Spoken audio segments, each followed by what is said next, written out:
age. Crushed it. Hey, you made it in the room, ladies. You made it in the room. Come on, look to someone at your table and say, you're too beautiful for this table. You need to go out. You need to get out. You are too cute. You are too cute. Because the fight is real to get here on Thursday nights, isn't it? And can we just talk about how lame this time change is? How many of you are with me? Like, let's be done with this. We cannot, listen, this is my thing. You cannot get dark at 5 p.m. and now expect me to eat a donut for dinner. Where you at? Come on. Don't do that to me. Don't tell me not to eat Christmas cookies at 4:45 p.m. and it's dark outside. We're just not going to do that. I am so excited to be with you tonight. Can you all feel it in the room? God's going to do something awesome in your life tonight. Can you feel it in the room? And come on, one more time, real big, real loud, real proud. Give it up for all those who are watching online. We love you, Extended Tribe. We are so glad that you are here. So many things, so many exciting things. So let me just say to you, because the next time we're doing this thing called Flourish, girls, it's going to be December. What is happening? It is Christmas. All right, now there's no judgment in this room because we are Jesus-loving women. And if you aren't, then you can just get caught up and pretend you are one. So we're not going to judge, but I want to know who's got their Christmas tree up, okay? Where you at? Put your hand up. Oh, okay. Celebrate these people because without them, celebrate Jamie, because without them, Hobby Lobby would have no customers yet. So we do love you. And everyone needs a good friend who puts their tree up the day after Thanksgiving or Halloween because it'll be like December 23rd. And I'm like, pull out the tree. Put it up. So because next time we're in this room, it's going to be December. For those of you who are newer to Flourish, we got to let you know in on something that is so cool, so exciting. It's something we do. It is called Joy, a Flourish Christmas Gathering. That's right. You can celebrate that. And that is going down at our very next gathering. Now, we don't even call it a gathering, do we? Oh, I guess we do. It's called a Christmas gathering, but it is very different. It's all the things that make the Flourish Gathering amazing with a little bit of Christmas magic and a whole lot of more fun, if that's possible. So this is what we got to do because as you can tell, we're growing, is we are going to not be having round tables in the room on this night. On this night only, we're going to be having rows. And so what we want to do is this is going to continue to be free. It's already planned. I have a whole team that planned Joy. It's going to be so amazing. You're going to love it. Doors are going to open at 6:30, a completely free night. So much fun, so much Christmas magic. You're just going to leave with all the feelings of Christmas and loving Jesus even more if that's possible. But what we need to do is we need women to reserve a seat. Free, but reserve a seat. So you can go to flourishwomen.co. You can scan that little QR code. You can go to thrivechurch.com/events. Just start tonight. It's going to get loud to the public starting tomorrow. So reserve your seat. And the purpose for that is that we can make sure we're ready with food because y'all know food equals love and all the wonderful things and also seating and make sure we're ready to host on all levels. So get your seat tonight. Let's reserve those spots. We're ready to host. So everyone say joy on 3, 1, 2, 3. There it is. It's going to be absolutely fantastic. Now, I got a little letter from my doctor in the mail recently. And it was like, hey, Hannah Olette, because you're now 40-something, we just want to let you know it's time for your mammogram. Good girl. Now, I just want to say, can we have fun for a moment? Is it okay to laugh at Flourish?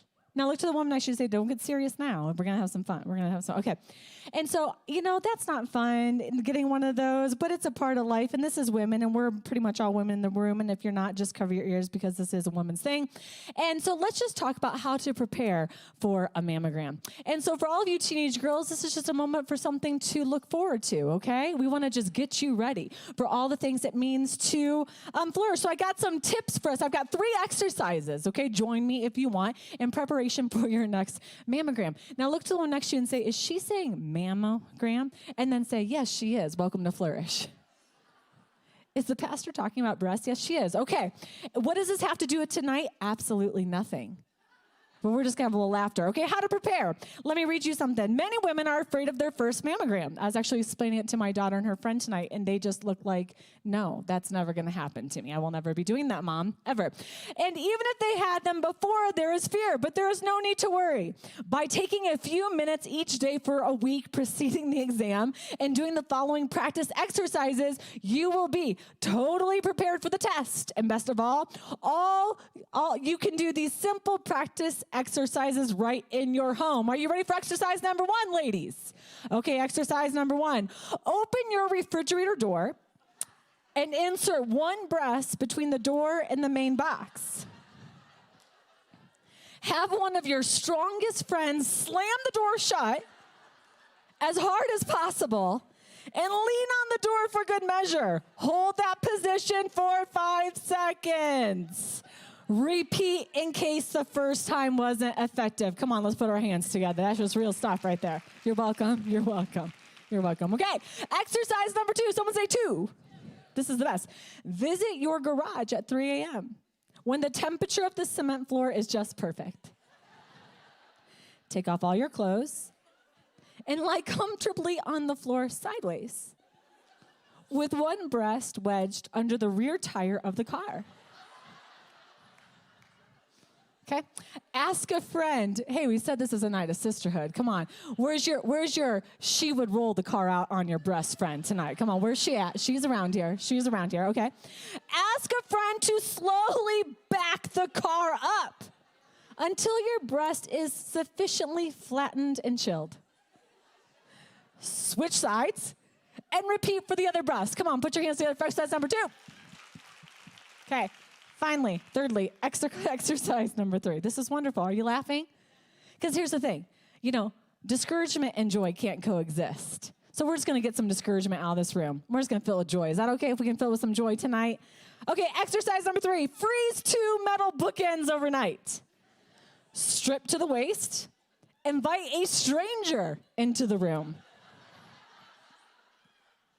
Have the stranger press the bookends against either side of one of your breasts and smash the bookends together as hard as he, isn't that wonderful, or she can. And then set an appointment with the stranger to meet next year to do it again. You are now properly prepared. Now, and just a thought for all you women out there. Mental illness, menstrual cramps, mental breakdown, menopause. Even notice how all of women's problems start with men?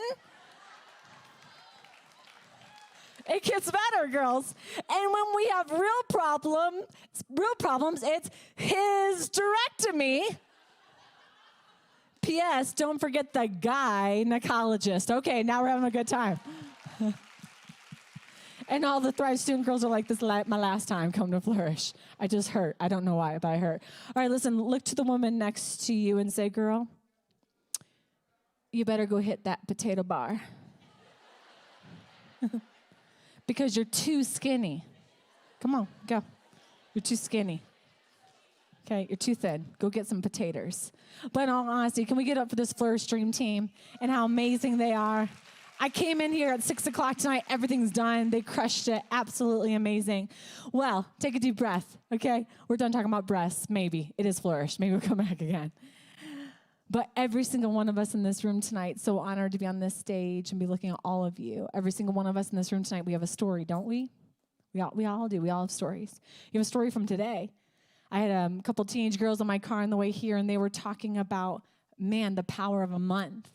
And they were saying, 1 month ago at Flourish, I was facing this in my life, and I was dealing with this, and I was navigating that relationship or that decision. And we're like, man, the power of a month. Just the power of stories from the past month, let alone stories of maybe your childhood, a lifetime, the past year.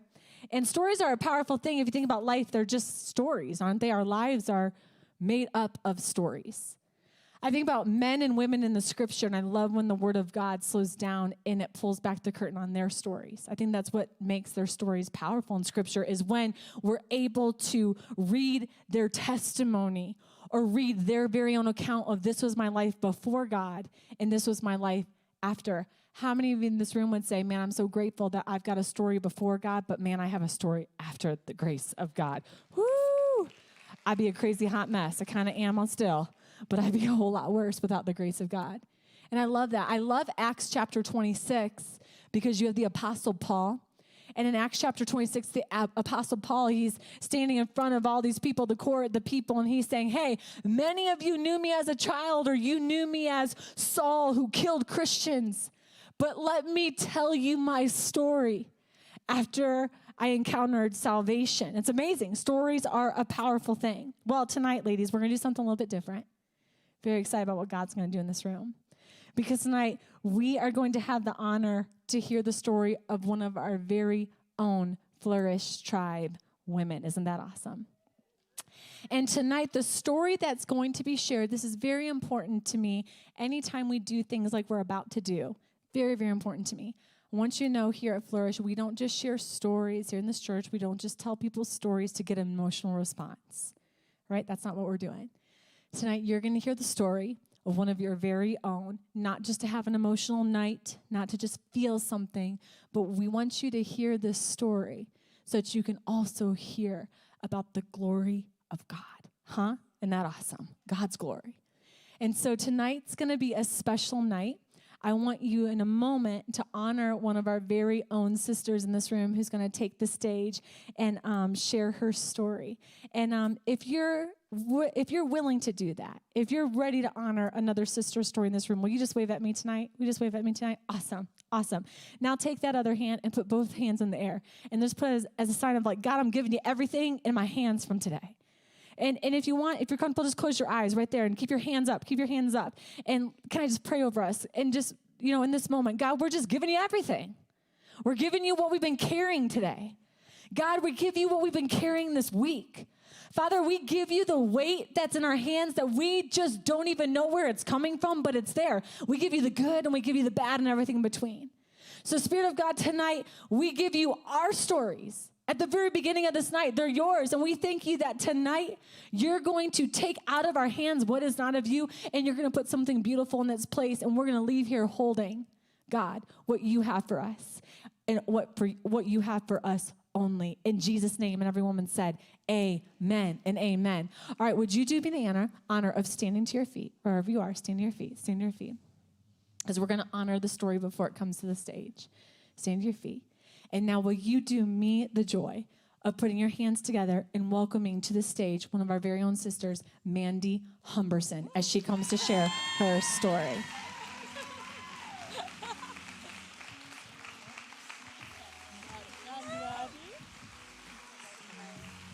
Okay, come on, Flourish, a little bit more. Give her some love.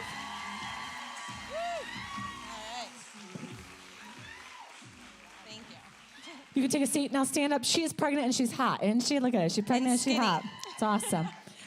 All right, Mandy, are you comfortable? I am. You are comfortable. This is awesome. Thank you. Got to get our waters. Ooh. Got to get our waters. Yeah. So, before COVID, we used to do something called, we used to do this thing called Her Story. And we do it once a year. And then, COVID shut the world down and here we are. And we're back. And Mandy and I have been in a group together the last year, and it's been so awesome. Shout out to the Thrive Women's Group. And I think it was like April or May. Yes. I called you one day, and I said, Mandy, what do you think? And I didn't even know the entirety of your story. Right. But I knew you had one. Right. You had a testimony. Yes. Because we were getting pieces of it in our group. And I said, what would you think about maybe sharing part of your story? Yeah.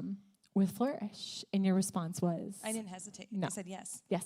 And you're like, well, why don't you think about it? Why don't you pray about it? I'm like, I already have. Yeah.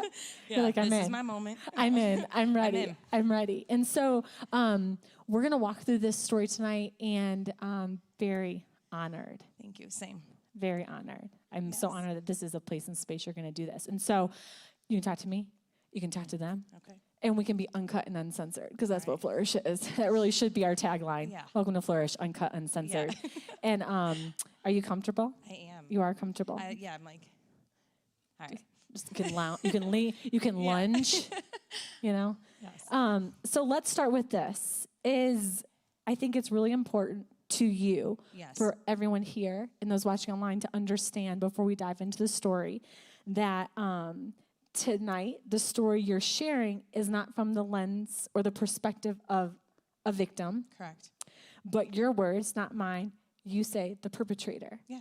So will you just add some color to that absolutely. amazing, powerful statement? I think what compelled me to want to do this in front of a group of individuals was that I think so often we do hear the story of the victim. And I think, to me, my opinion is that's a very easy place for us to connect and to see God's hope and to see his love and to see his mercy. I think it's challenging for us to love the perpetrator, to forgive the perpetrator, to show mercy to the person who sinned. And in my story, I'm both the victim and the perpetrator, right? And I think we all have that inner victim and inner perpetrator. But I just want to bring light to that in hopes that we can start to love the person that even hurts the other person. Powerful. How about that, ladies? Isn't that awesome? So brave, so brave. Yeah. Okay, so let's just start with this reality. If anyone has been in counseling for even a hot second, you have this epiphany. And I love counseling personally. Yes, I wish I could have it daily. It'd actually be good for me to have it daily in my life. I don't get it daily, but I do get it consistently. And I'm so grateful for godly counsel because, it helps you navigate the pockets of your life where maybe you don't see or you're blinded to. But one thing I'm always amazed at, and I think so many of you who do or have experienced healthy, godly counsel in your life, you realize that so much of what you face in your life can be stemmed back to your family of origin. Yes. It's unbelievable. I'm like 40 years old, and why am I still dealing with this issue from back then? And it's like, it's there. It's because our life is made up of stories, right. Isn't it? Absolutely. And so our family of origin always has an impact on us. And I'm so grateful that when we are saved, we're redeemed, aren't we? We're given a new name. We're given a new story. It doesn't mean we're in bondage to our family of origin, but there is a reality to it and how it impacts the way we think, how it impacts the way we act, how it impacts the way we respond in life, our perspectives, they're wrong or they're right. So let's start a little bit from the family of origin. Let's start in your childhood. Sure. You want to pick up wherever you feel comfortable. Yeah, absolutely. So I was very young when my parents got divorced, so I never remember my parents being together. And I was raised for several years by a single mom. And in those years, I attended a Christian school, but my broken home, I mean, we've kind of come a long way. We now call it a blended family, but it was a broken home. It wasn't common. And there was a lot of shame that circled my parents and the way that I was being brought up. And so that is kind of what I remember the beginning of my childhood. I was a happy child. I mean, my family was loving. I had loving parents, but they were divorced, and there were challenges that came with that. And how old were you when your parents got divorced? 3. You were 3. Yep. And your first memory where you realized you're in school and this is different. Yeah. Like, do you have a first memory there? I'm throwing you So a it was little about first grade. So first grade? yeah. So I was probably about 5 years old. Okay. And I just remember thinking to myself, this is different. And it felt loud. My differences felt loud. The inadequacy of the family dynamic felt very loud to me. So at a very young age, I learned to be very outgoing and outspoken and use humor and, kind of overcompensate for what I believed to be a deficit, like somehow I could control. You mentioned to me it even made you feel a little anxious. Oh, yeah. As a kid. Yeah, I had anxiety ever since I can remember. I mean, I didn't know to call it anxiety when I was younger, but it would manifest more physically. As a child versus mentally, I would feel the symptoms of a sick stomach or this nervousness. And a lot of it had to do with, like loss and abandonment and grief. And I just didn't know how to process that as a child. So you're a child and your parents are divorced and you're in this Christian home and you realize you're different. Yes. You realize your family is different. There's some shame, a broken home. Take us into adolescence and how just as a child, you're understanding there's something broken in my family. I feel different. You start experiencing anxiousness, and now you're moving into your teen years. Yes. And what begins to pop out in those teen years? God bless the teen years. Toxic behavior. I don't think I'm alone in that. But I think when I started to kind of see it manifest in unhealthy ways was probably in my teen years and in the context of intimate relationships. So for me, I was always a really good student. I was always very involved. If I was going to be involved in something, I was going to be the captain or the president. I was very competitive. but then kind of this Jekyll and Hyde existence. It was like on the opposite end of that, whenever I would get into an intimate relationship, I would become just like this monster. Like, it was like I was insecure and I was jealous, and I didn't understand commitment, and so relationships in the intimate context, because I had great friends, became this space where I felt very out of control. And I saw a lot of toxic traits kind of bubble up anytime I dated or was in a relationship. So the moment it go from a friend to a boyfriend, Yeah. now you're dating. The moment you Yeah. began to date this guy, Yep. you would have unhealthy tendencies get triggered. Yeah, absolutely. And it didn't matter on the person. It was just common. Oh, yeah, no. It did not matter on the person. Yeah. It was just, it was my response. You're like, welcome, victim Yeah, I'm like, number psycho. 20. Yeah, exactly. Welcome, victim What's your number name? 20. Yeah. What's your name? It doesn't even matter. I'm just going to eat It you up doesn't and matter. spit you out. I'm going to eat you alive. That's right. Yeah. Yeah. I got problems. Hey, we all got them, don't we? Come on, girls. Where you at? Yeah, right. Yes. Don't lie. Yes. They're like, maybe. Don't judge. Yeah. Maybe. And then you talked about how you would always have someone lined up. Yeah. You'd be dating someone in a Yeah. dating relationship. Yes. And let's go back to the fact that you said when you're in something, you would be the captain of Sure. it. You say competitive. Would you maybe even say controlling? Absolutely. Okay, great. High Yeah. five. Yeah. There you go. Absolutely. Hands down. Wonderful.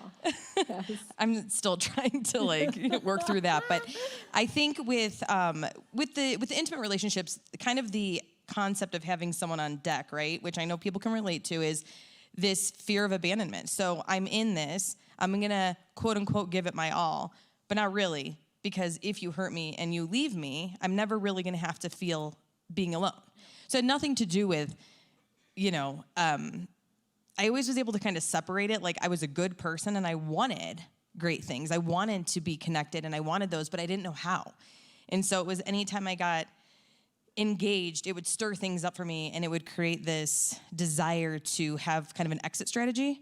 And it just always came out in the context of intimate relationships. Like self-protect. Yeah, absolutely. I'm going to be prepared no matter what you do to me. Right. So so ladies, go back to high school if you can. Go back Yes. there. I don't know why I just started thinking about Toni Braxton, Unbreak My Heart. That's just what came. Unbreak my... Is that it? Yeah.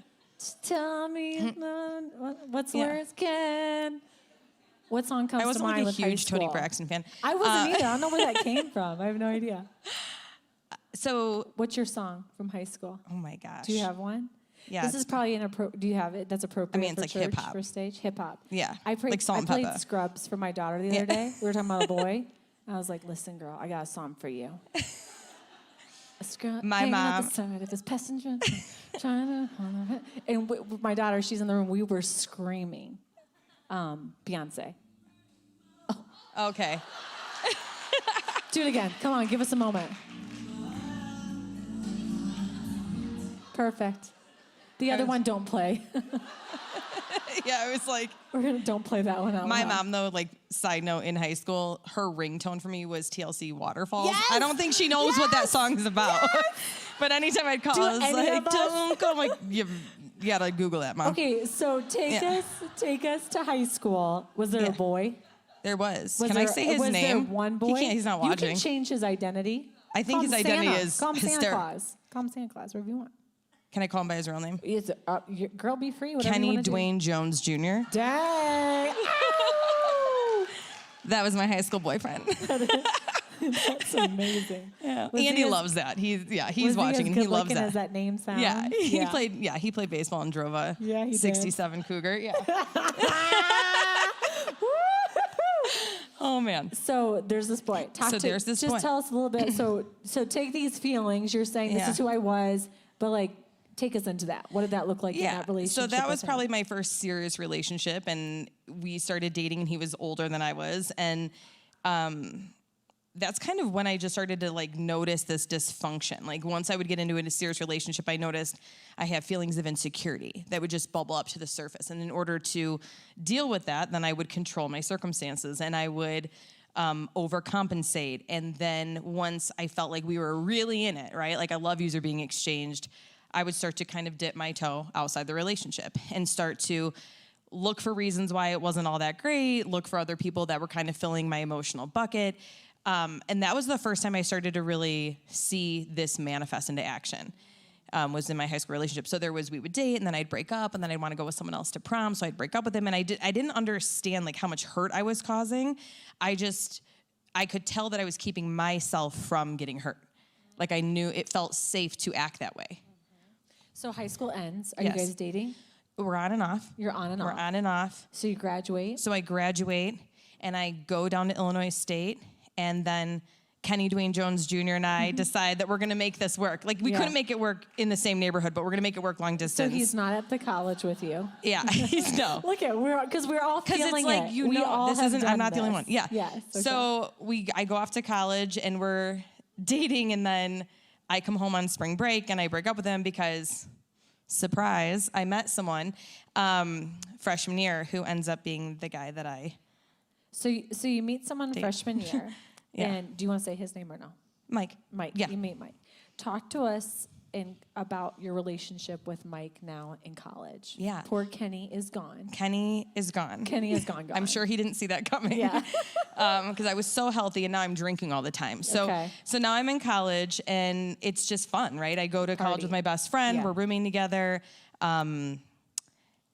I'm a history teacher major, and so I end up meeting Mike in one of the classes. I was like, this seems like a good idea. So we're done with Ken, and now I'm dating Mike, and we let the party begin. This is...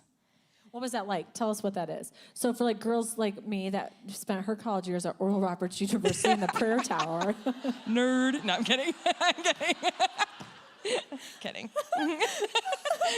Right. I went to a state school. Okay. Okay.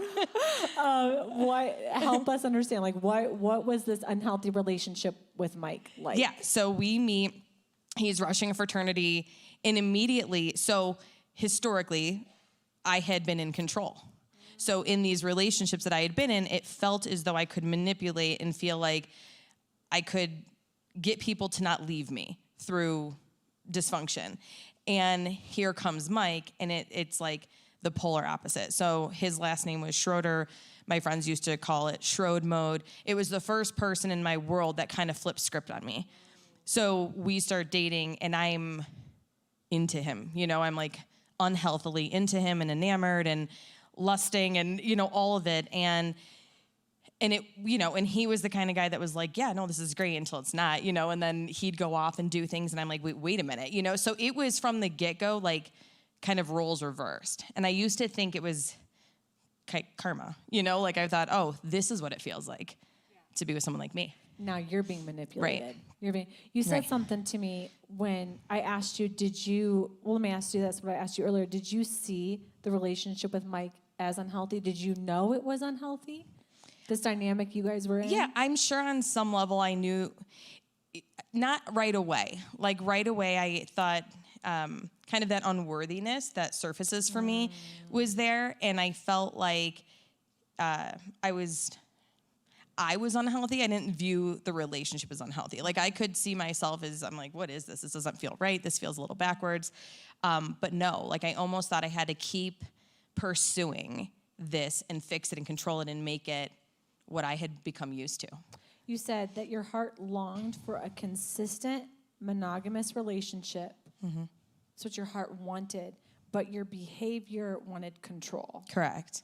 And so it was destructive behavior that Yes. came out. What is that? Right. Can you take us into that a little bit? So, picture Stacy from Wayne's World. So, that is, that was Yes. all of a sudden, that was me. And I was Yes. in control, and then I wasn't. And then, and we were just constantly going back and forth. So we were together, and then we weren't together, and then we weren't. And so the unhealthy behavior came from, binge drinking and fighting and screaming and just being, honestly, pathetic at times, and trying to fight for this, trying anything. I try on 80 different hats to try and figure out how to manipulate this into seeming normal. To be together. To be together.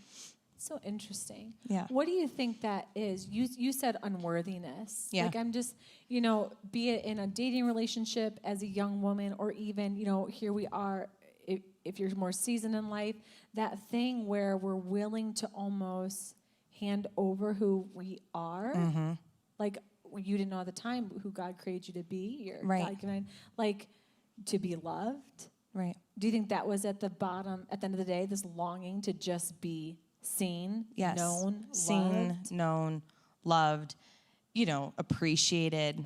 And feel, like I think we all have a desire to feel like we're instrumental to someone else, like that they see us as part of their world. And I don't think I'd ever let that happen naturally. I was manipulating and controlling it. And so I didn't know what it was to just let go and allow there to be kind of natural connection and be okay with that. And you said during these 4 years at school, God was actually bringing believers through your life a little bit. You said they were coming in. And I asked you, what did you experience with faith during that time? Yeah. What would you, so these people are coming in your life and you know that you now looking back, you realize they had faith. Right. How would you respond to it? Or what would you feel or think when this would float through your life? Those 4 I years? struggled with faith in my 20s. So in my late teens into my 20s, I always let my logic kind of override faith. It didn't make sense to me logically or intellectually. I questioned a lot. I struggled with the Old Testament, right? So instead of trying to understand it, right? Yeah. Still do. Yeah. And I think like there were moments where I'm just like, this doesn't make sense. And I would just disregard or dismiss it and dismiss those that I think were maybe trying to bring that into my world at the time. Isn't that interesting though? God in His mercy is like having these people. Do you have Yeah. anyone you think of in particular? Not like one person in particular. I just know there were pockets of individuals that I knew to be believers. And when 9/11 happened, we were in college. We went to chapel, and prayed. So there were just these moments where I felt like there was this tug, but then I would quickly kind of reject. So senior year of college comes. Yes. And you're like, I'm done. Yeah. I'm done with everything that is here. Yeah. Take us to your senior year. Yeah. So senior year, I started to have clarity. And I think God, believe it or not, because I can't even recall, but people were coming into my life where I started to feel, and I can tell you, I lived with 9 girls, and it was incredible, like zero drama. 9 girls living in a house. We're still thick as thieves. Yeah, we still are on a text thread. I'm sure some are watching, but it was like all of a sudden I was surrounded by actual love. And I was surrounded by people who actually understood me and got me and appreciated me and made me feel like even my quirks, and I say this, like my quirks, my idiosyncrasies, were celebrated and appreciated. And I started to think about it, and I thought, if I would require this from my friends, why wouldn't I require this in an intimate relationship? Or if I can be this as a friend, why wouldn't I be this in an intimate relationship?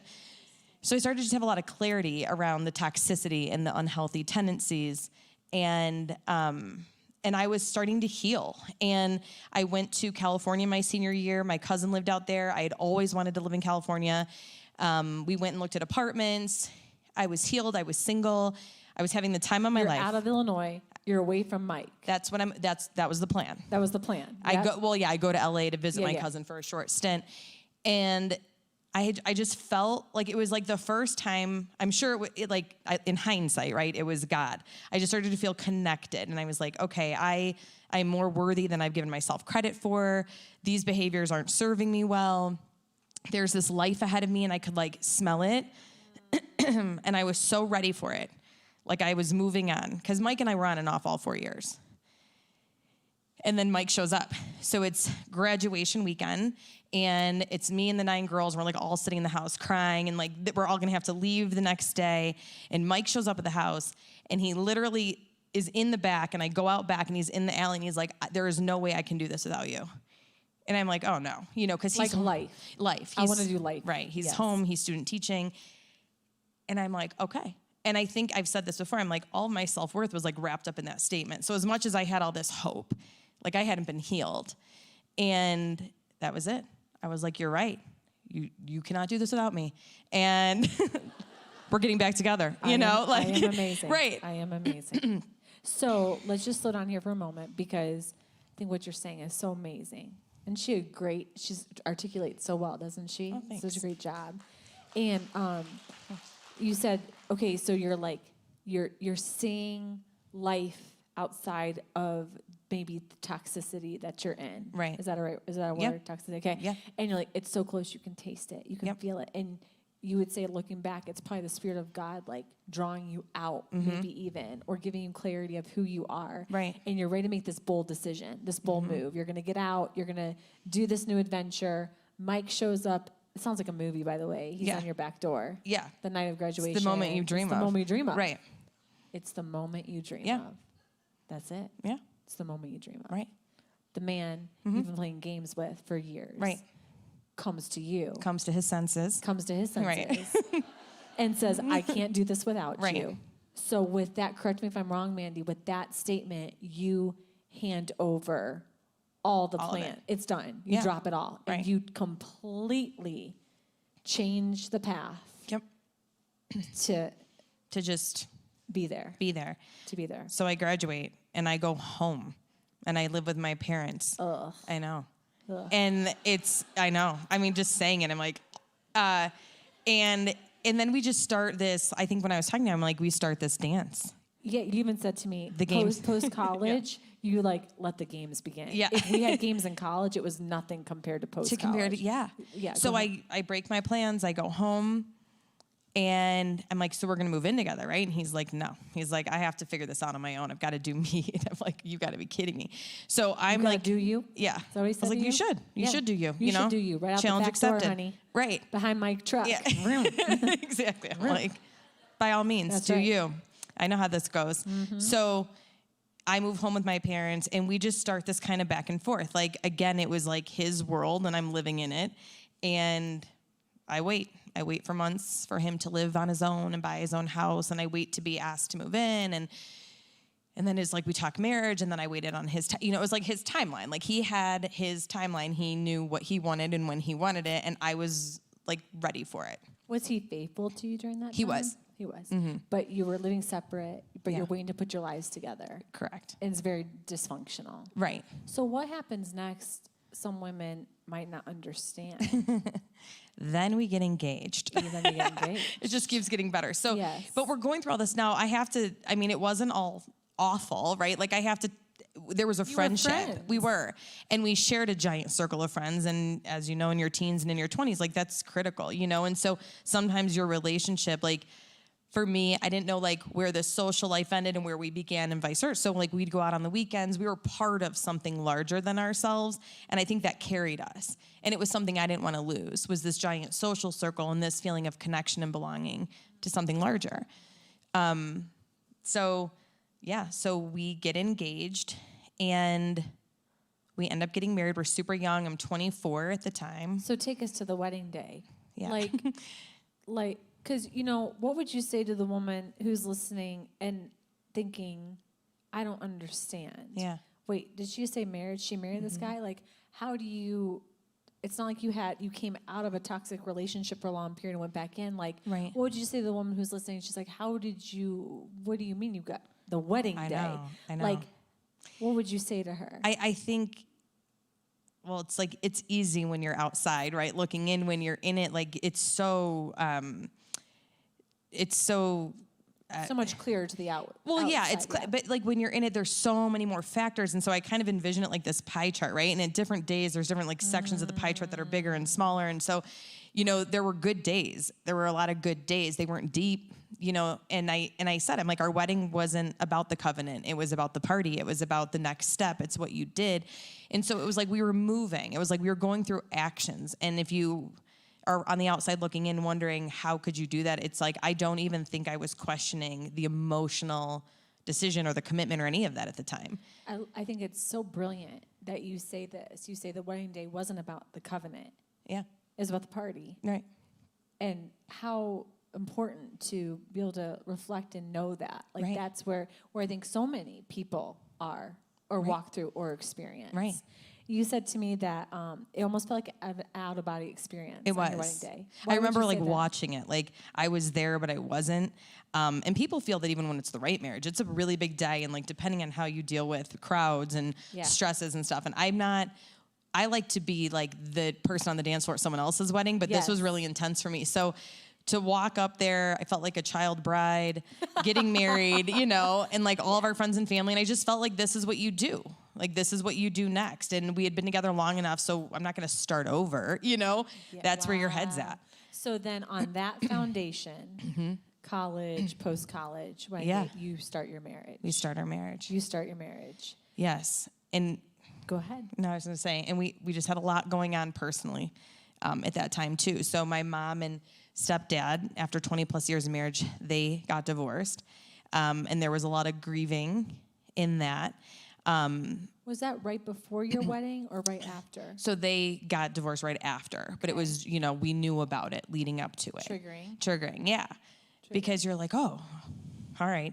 You hold them as a gold standard, and you realize that, everyone has their story and their walks. And so I want to be honoring my parents, but it happened, and it was triggering, and I was young, and I didn't know how to process it. So mom and stepdad get divorced. Yes. Mike's mom. So then shortly after we get married, and you guys are hearing the foundation in which this marriage is built on. I'm at a baby shower. He comes to pick me up from a baby shower, and he said, my mom wants us to come over for dinner. And I was like, oh, all right. I'm tired. No, totally. I don't want to do this. And we show up there, and she tells us that she has inflammatory breast cancer, which is a really impressive cancer. And so we're kids. I have no idea what this means. He's very close with his mom. I'm close with his mom.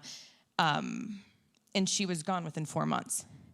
So and she was young. So we're sitting there eating bone of beef. And then the next minute, she's gone. She's gone. Cute. I held her hand when she died. You held her. Yeah. She took her last breath and I was holding her hand. It was intense. Wow. Yeah. So you're newlyweds, this fragile foundation on your marriage. Right. Your mom and your stepdad together 20 plus years, they divorced. Right. Right on the heels. Please correct me if I'm getting any of this wrong. Yeah. Right on the heels, Mike's mom passes like that. Yeah, within. Go No, I was just going to say, within, this all happened within a span of a couple of years. And, we were talking about how when you go through these traumatic moments, it's like fight or flight. Oh, yeah. And what's interesting is you guys drew together. Yes. You drew together, you and Mike. You came together. But yet you don't have a faith yet. No. Mandy, how in the world do you deal with all of that without God? You don't. You don't. You don't. I think for it, you self-medicate, you control, you use every last thing you have. I was paralyzed by how much, because so his mom dies, and then I got to add this. No, please keep going. 4 months later. 4 months later. We get a call as we were on the way to the hospital to see my stepmom, because my stepmom has leukemia. Okay, so let's slow down here. Yeah. Your mom and stepdad get divorced. Mike's mom dies of breast cancer. Yes. Now you're on your way to the hospital because your stepmom has leukemia. Correct. And the phone rings. And the phone rings. Mike's dad has had a stroke. And this is 4 months after his mom died. And they don't know when he stroked. And I'm not in the medical field, but when you don't know when someone strokes, you can't treat it appropriately if it's not caught within a certain time frame. And so we literally U-turn from going to the hospital to see my stepmom, and we drive to the hospital to see his dad, and he was gone within a week. Yeah. So you're in your 20s. Yep. You don't have the Lord. Right. This marriage it's on faulty foundation. Right. You lose 3 parents. 3 parents. Yeah. And good parents. Yeah. Good parents. And the other marriage, the parents who were married, their marriage has died. It's like 4 deaths. Right. And you said shortly after this, you experienced your first panic attack. Yeah. So we were, talk about fight or flight. You're fighting. You're just getting through the motions. You've got, in our young 20s, we had funerals, and then we had estates, and we were selling real estate and just doing a lot of things that I never anticipated having to do. And I was sitting at my desk at work, and I just started to feel the right side of my face start to go numb. My right arm started to go numb. And I stood up, and I'm I think I have to go to the emergency room. I had no idea. I was my body is shutting down. And I had never had a panic attack. So I had no idea what was going on. So long story short, I go there. My blood pressure's through the roof. I sit down with the doctor. We talk about my options. She's panic and anxiety is a byproduct of depression. I explain everything going on. She's like, we're going to put you on medication. And how are you and Mike individually coping during this time? You don't have the Lord. Right. What are you doing? How are you coping in this season? I think bonding through anger,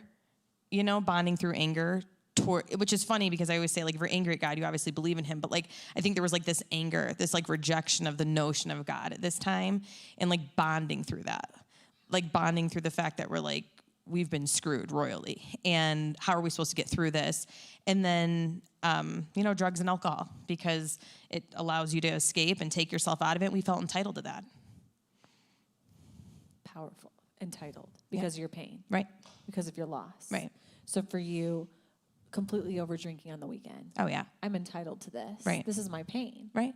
And I just want to pause for a moment and say, like, one thing I hope is, I was with Jory last night when we were at this amazing alternative pregnancy centers and just hearing stories. And one of the main women who runs these centers, she said she was just so excited to be talking with the church and that we're willing to have some hard conversations. And she was talking about all the shame. There's so much shame we carry in our lives, okay? Right. Just in that lane, there's shame. Right. In marriage, there's shame. Right. In pain, there's shame. In our stories, there can be shame. And I just really hope and pray that God allows this place, Flourish, and this house, Thrive Church, to continue to be a place where we can bring the shame out of the closet and dust it off and bring it out a little bit and have some conversations about it. Because if we can't bring pockets of shame out here and experience the love and the grace and the mercy and forgiveness of God and support one another, where are we going to do this? Right. So is anyone with me? Can we just let this be a place where the shame can come out? Yeah. Because one thing I told Mandy is, Mandy was telling me her story, and she'd sit back and say, she'd say, I know this is so much. What do you? And I said, this is so much, but this is this story is not alone. Right. So enter pain, enter rejection, enter this is too much. Yeah. This is too much for us. This is too much for me. Right. Let's be bonded in our emotionally bonded in our relationship through our anger. We've been jaded. What is happening? We're mad, us against the world. Right. And then let's cope. I'm entitled to treating my body like this. Mike is, he's getting, it's drugs. He's high. Yeah. You're drunk. He's high. This is how we're coping on the weekend. Yeah. And then comes some inheritance money. Yeah. Go ahead. Which was this silver lining, right, to all of this. So then we come into inheritance after we sell the house and close out all of the accounts, and we decide to build a house. And I had always wanted to build a house. He had always wanted to live on water. We find a piece of land on water that we can afford. And so we buy the land, we break ground. I'm able to work with an architect and design this home. And things started to feel like it was on the up and up, we were going to throw all of our energy towards something that was actually very positive and hopeful, which was this home, right, that we would host our friends at. And I had these visions for the type of life that would be living there. And that's what we did. So the years following his parents' death, we bought land, broke ground, built a house. Something very important here that I'm so glad we're talking about, because you said in this moment, dream home is built and it's filled with people, and I am so depressed. Yeah. Yeah. So for me, I hadn't dealt with anything. I started therapy at this point. I'm in talk therapy twice a week. I'm on medication, but I hadn't dealt with anything. I have no faith. I hadn't dealt with anything. I hadn't faced any of our issues. Nothing had been talked about. It just kind of kept being swept under the rug. Move forward. And it's such a vicious pace that we just never acknowledged that we were building a house on sand, right? We just never acknowledged that. And so here I am. And I remember this clearly. We're having a party and we're on water. There's boats and fireworks and, it was idyllic. And I'm up in my bathroom and I'm hate my life. I'm so depressed. I feel numb. I'm empty. This isn't, and in my marriage, there was, very little touch, very little intimacy, very little connection. We were just kind of coexisting at this point. And I think that's what it was for me, is that it was when the dust settled, we move into the house and all the craziness is behind us. And I just looked around and I'm whoa, okay. You're left with what you feel. Yes. Which is you feel depressed. Totally depressed. 5 years later, Mike's still consumed with grief. Oh, yeah. So there were, on multiple occasions, years after the death of his parents, that we would just be still just caught up in it, where, my two best friends called me on the same morning to tell me they were pregnant. And I remember just feeling, such heavy sadness, because I just knew, our conversations on family were just that's not even in the cards for us. He's like, what would be the point? I don't even have parent. Like, he was just far down, you know, and not saying that that relationship should have brought children into it. Sure. But again, you're like, that's what's next. That's what I'm seeing that's happening around me. And there was just no desire for that. And so the disconnect just kind of continued to grow larger and larger. So he's in grief. You're depressed. The Yeah. disconnect is increasing. He doesn't want children. Right. He doesn't want a family. There's Right. so much loss. What's the point of Right. building this family? And the hunt, in your words, for joy outside of marriage, outside of God begins. Oh, yeah. I mean, I had just, there was just so much through the death, right? Like, death is loss. And I have a fear of abandonment, and I have a fear of people leaving. And so I'm losing in-laws. I'm losing my husband to the death of the in-laws. I'm losing my husband to the grief 5 years later. There's just so much emptiness. And I'm a huge encourager. Like, as a wife, I am. You want to do something, like, I'm gonna be the wind at your back. And so I just felt like I had poured myself out through everything we did with his parents, through everything in our relationship. I was always the one that kind of had to sacrifice. And I felt angry, and I didn't want to sacrifice anymore. And I wasn't getting anything that I felt was it wasn't being reciprocated, right? And so when you think about the anger and me feeling entitled to do anything because I'm so upset and I've been hurt, like, other people are part of that too. So drugs and alcohol, sure. But then finding people to fill my bucket emotionally and physically started to come up for me. And it was like, again, I didn't even understand like why I was doing what I was doing, but I was slowly trying to leave the marriage. And this is where you say, I was the perpetrator. Yeah. So then I did what, like, the cardinal sin, right? And so I stepped out of my marriage because I was so miserable. And I remember doing that and then feeling so crazy that I did that I Googled assisted suicide. Like, I thought if I could convince someone just how crazy I am and what it is that I'm about to do, they could like put me out of my misery. I mean, I was just so far gone at this point. You know, we've all gone through trauma. Like, you think about the world right now. The world's experienced trauma. Right. Then you have people's own stories and lives. They have trauma stories, some greater than others. And what would you say to the woman in this room tonight or the woman watching online, and she is trying to find something to help her cope? Yeah. This is a real thing. This is a real thing. Like, she's at the end of herself. She needs some, and she's not even happy with what she's choosing, but Right. she's so desperate to cope.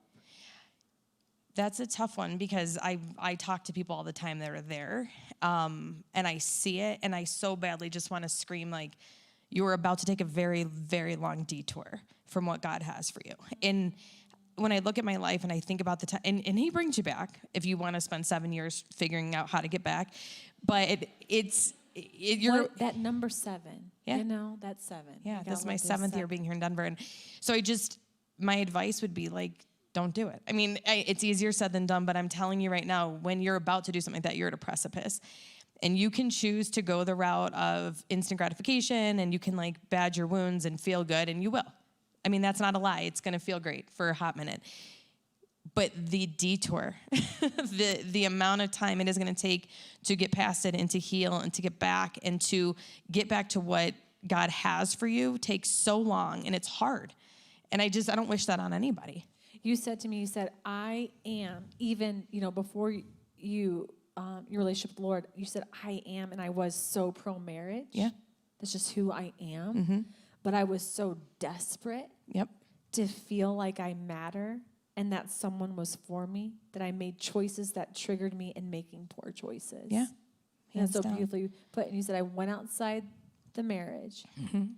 And you said, this has been hard to admit because I thought this was so brilliant. How you said the sin scale. Oh, yeah. Talk to us it's one of my about terms. That. Talk to us about that. The sin scale. So we all have it in our heads, what is a good sin and what's a really bad sin, what's a forgivable sin and what's not so forgivable, and if that's a word. And so adultery, right, murder, like we hear those things and it like gives us that feeling in our stomach, right? So we're like, it's hard for us to accept that about ourselves. It's hard for us to accept that about others. And I just always felt a ton of shame because what I did felt like it was like heavier on the sin scale. If you wouldn't mind, like, educating us for a second. Yeah. And what would you say to us? Like, truly, just take us to school for a moment. What do we need to understand about the person who cheats? Yeah. The perpetrator. Sure. What would you want us to understand? Yeah, they're in pain. You know, they're isolating. That behavior is completely self-destructive. It's not something you do because you're looking and seeking to hurt. And I think a lot of times, like, we've heard it. Like, you have people tell you, you have your relationship, you do that, you're gone. That's it. That is the one move that can really sever a relationship and put you in a bucket of like worthless crap. So I think for me, it's just trying to, and I try and do this myself, is like just understanding the individual, understanding the drive behind what it is they're doing. It's different for everybody. We all have our sin, but I think we all also have like an inner perpetrator. Like, we've all done something to hurt somebody. And I don't think we get to decide what's a 1 and what's a 10. Absolutely. Brilliantly put. Can we just celebrate Mandy from I Mean Sisters? I think the fact that you share that you, oh gosh, there's so much, and that's so good. You even Googled assisted suicide. Just shows the desperation of you hated who you're becoming. Right. So the affair is made public. Yeah.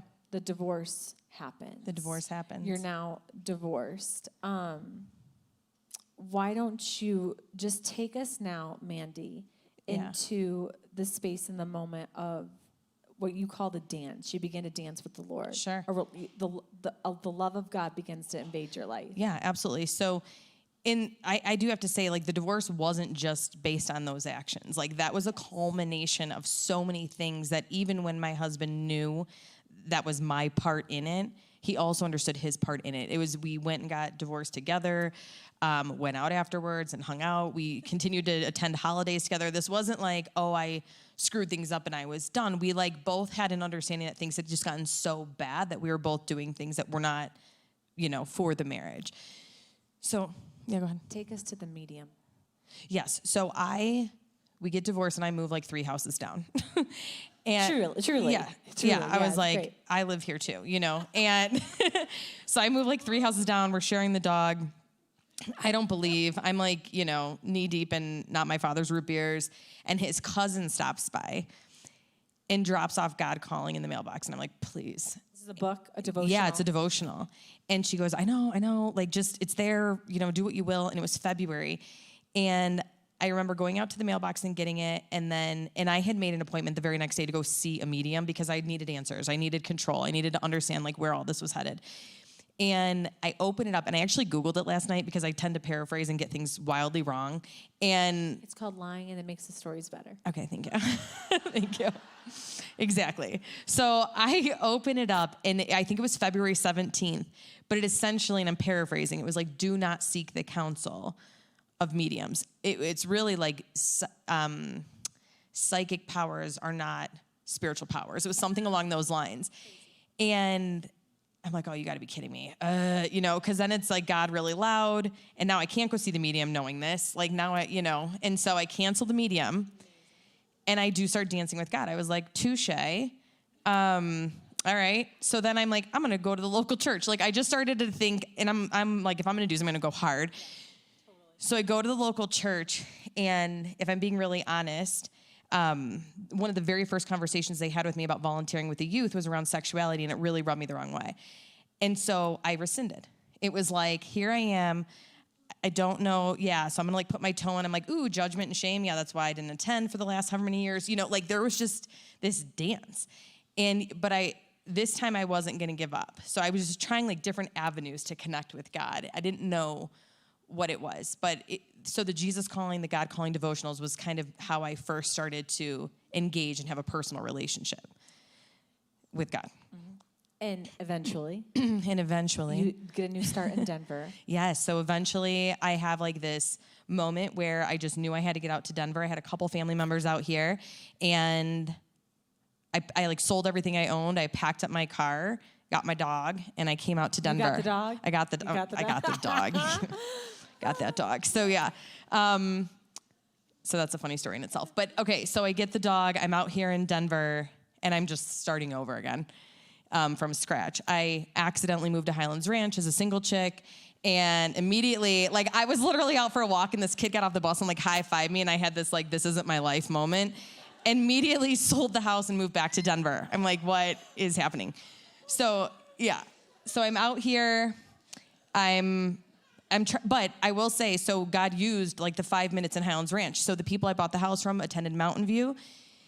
They invited me to go to church. I was like, sure, let's do this. I go there. They start talking about dill pickle love. And it's a class that they're hosting. And it was me and like 5 6-year-old divorcees meeting at a house on Sundays to learn about agape love. Like, because I just felt this need. I'm like, I don't even know if I know what love is. You know, I don't think I have any concept truly of like love within an intimate relationship. And I wanted to learn. And so I started attending, so this time in Highlands Ranch is actually pretty critical. So I started attending Mountain View. I go to Dill Pickle Love. I go through this series. And through this series, I'm just like, oh my gosh, I'm holding on to a lot. I have a lot of anger. I feel like I need to forgive. And so the lady who held the class took me through a forgiveness exercise. And she goes, I need you to write down everything anyone's ever done to you. And I need you to write down everything you've ever done to anyone. And then I need you to write down a prayer, like asking for forgiveness. And we did that, and she prayed over me, and we burnt this paper and just like watched it all go up in flames. And I went home that night, and I woke up the next day, and I'm like, I want to be baptized. I didn't even know what I didn't even honestly know what it meant. And so I call her, and I'm like, Cindy, I feel like getting baptized. She's like, I knew that was coming. So we went to Mountain View, and I like went up on stage by myself on a Tuesday and got in the tub with her and was baptized, and then left Highlands Ranch and came to Denver. Where you met your man. Yeah. That's where I met my man. Yeah. Your knight in shining armor. Talk about showing someone agape love. So I go to Denver. I start going to DCC. There is a group on Tuesdays where you can kind of come and question things, which I love, right? We can get intellectual about it all. And so I started attending. And the pastor at the time is my husband's friend from college. And through this course, there was so much healing. There was just acknowledgement. You could be honest. You could own your stuff. And so Andy, my husband, was in this class with me, and we end up connecting. He asked me to go to coffee, and he would like show up like with my favorite cookies and like just do things. And everyone's like, he likes you. I'm like, no, he doesn't, you know. But he did. And he was like, you know, relentlessly pursued me there for a minute, and we started hanging out. And I remember thinking to myself, I'm going to go about this really intentionally. Like, this relationship is not going to look like any other relationship I've ever had. Like, I'm going into this one eyes wide open. I'm going to tell him every little dirty detail about me and just allow him to leave now and push him away. Yeah. Like, or just tell like give him everything and see if it scares him. What he does. Yeah. And tell him about all my hurts and just everything. And so we go out to this little gin bar, and I tell him everything, and he was like, okay. And I'm like, okay. He's like, so anyway, like, you know, what do you want to eat? Like, it was just, he was so like, I don't care, you know, like, you're new to me. Yeah. So I think he was the first person I was ever in an intimate relationship with where there was just like love and grace and acceptance and everything off the bat. And it was like God was showing me that it was so possible when you're willing, you know. And you're being healed. And he's involved. So I want to do, worship team, I want you to come on up here, worship team. And ladies, can we just celebrate that? Isn't that amazing? Redemption. Stay where you are. And done such a brilliant job. Thank you. Sharing this. There's so much more. I blacked out. You blacked out? Yeah. It's okay. I don't even know what I said. Okay, good. Pictures. We got lots of. Has she done amazing or what? It's amazing. Thanks. You've done amazing. Thank you. Thank you. We're gonna go a little bit longer, and I do want to say we're gonna go into a moment of worship here in a moment, and I want to like respect your time. So, mamas, if you do need to scooch out in a couple minutes here, that's fine. That's totally understand. Just do it quietly and discreetly if you can. We're gonna go just a little bit longer here, because what a story of redemption. And I think when I think about your story, Mandy, I think. In no way to like belittle it. I don't want this to sound belittling or like, but like without the Lord, like yeah, okay, and even with God, right? Even with God, without the Lord for sure, but even with God. And like you've walked through like those dark, deep valleys and have tasted the thickness of life without the hope of God. Yeah. And when I hear your story, I think about how like our own weaknesses, those weak spots in our character, those sin bents, those things we're tempted with. Mm-hmm. You know, in a relationship with the Lord, he gives you the power to overcome daily. Yep. We need it daily, don't we? But, you know, without God, we're just left to those things that can just go wild, and they build, and they're strong, and they can overtake our life, and ultimately sin destroys. It wants to destroy. And, you know, you've experienced life without God. You've experienced temptation and sin and longing for your hope, for life, for hope to fill your heart in a way that only God can. Right. So, yeah, like you walk some hard roads, some dark roads, and then the Spirit of God draws you. It draws you. He, like, invades. It shows up in your mailbox. Right. Not before you do the unfathomable sin, after. Right. Like, he's not afraid of it. He's like, yes, you were there. Mm-hmm. You were in a bed that you should not have been. Mm-hmm. You were with a man who was not your husband. You've given into things that are opposite of life. I see it, and I'm coming after you. Yep. Like, when I look at you, I think, man, whoa.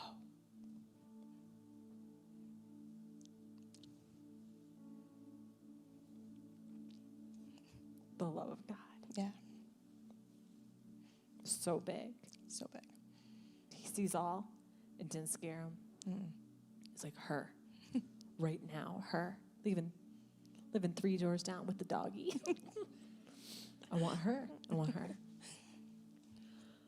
Those are the things I think and I see, and it's just like, man, God, I don't want to take your love for granted. Pursues us, and you've got this beautiful, redeemed new life. Yes. You're not the same. No. That's you weren't. You're Right. a different person. Right. What do you want to say to a woman here tonight in this room? What's on your heart for someone? I think if you're going through it, there's obviously hope. But I think, honestly, what I feel compelled to say is, like, be that hope for someone, right? Like, there's just no space for shame. There is no space for judgment. God's not playing those games. And I think so often we remain under this title of our worst moment, and we live there. And we can't thrive there. So I think if you have someone in your life, or even if you are that person, like, you can't, it's not his final say. And I think that we need to come alongside each other and bring each other out of those dark places. And to the woman who's been hurt by a perpetrator, Yeah. what would you say to her? I mean, I would just say that even the people that are hurting people are, I mean, it's so cliche, right? But they're hurting. Like, nobody, I think, is doing it from a place of joy and happiness and fulfillment. I think you need to, in time, find that forgiveness and show that mercy. It's what we're asked to do. And it's easy when the person hasn't, harmed you or hurt you. I think it's really a call to become more Christ-like when they have. So this is your story, This is it. Mandy. It's an awesome Thank you. story. Thank you. It's an awesome story. It's an awesome story. Thank you.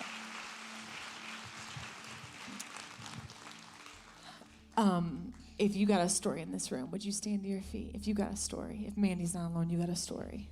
You got a story. You got a story. You got a story. Got a story.